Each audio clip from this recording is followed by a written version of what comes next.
ठाणे जिल्हा परिषदेचा सन 2025-26 सुधारित व 2026-27 या वर्षाचा मूळ अर्थसंकल्प प्रशासक तथा मुख्य कार्यकारी अधिकारी रणजित यादव यांच्या मार्गदर्शनाखाली सादर करण्यात आला। सर्वांगीण ग्रामीण विकास, डिजिटल पारदर्शकता, शिक्षण, आरोग्य, पायाभूत सुविधा आणि सामाजिक सक्षमीकरण या प्रमुख घटकांवर आधारित हा अर्थसंकल्प आहे। 2026-27 साठी एकूण अंदाजपत्रकीय जमा 116.99 कोटी रुपये असून 116.93 कोटी खर्च प्रस्तावित आहे। बांधकाम विभागासाठी सर्वाधिक 19.87 कोटींची तरतूद करण्यात आली आहे।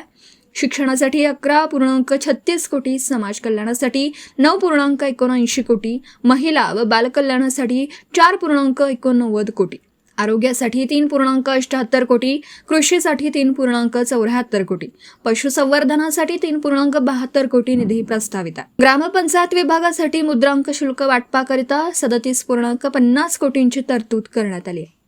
मिशन भरारी, स्मार्ट PHC, कुपोषण निर्मूलन, डिजिटल शाळा, CCTV, पिंक रूम, पाणी पुरवठा योजना, शेती आधुनिकीकरण आणि महिला दिव्यांग कल्याण यांसारख्या उपक्रमांना अर्थसंकल्पात प्राधान्य देण्यात आलं।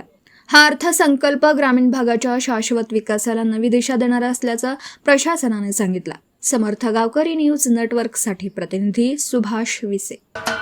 महाराष्ट्राचे सर्वमान्य दैनिक समर्थ गावकरी अहमदनगर, पुणे, नाशिक, जळगाव, धुळे, नंदुरबार, सोलापूर, कोल्हापूर, सांगली, सातारा, मुंबई, ठाणे, पालघर, रत्नागिरी, रायगड, सिंधुदुर्ग, नांदेड, उस्मानाबाद, बीड, औरंगाबाद, नागपूर, गडचिरोली, भंडारा, गोंदिया, अकोला, यवतमाळ, बुलढाणा येथून एकाच वेळी प्रसिद्ध होणारे एकमेव दैनिक, सर्वसामान्य जनतेचे खुले व्यासपीठ।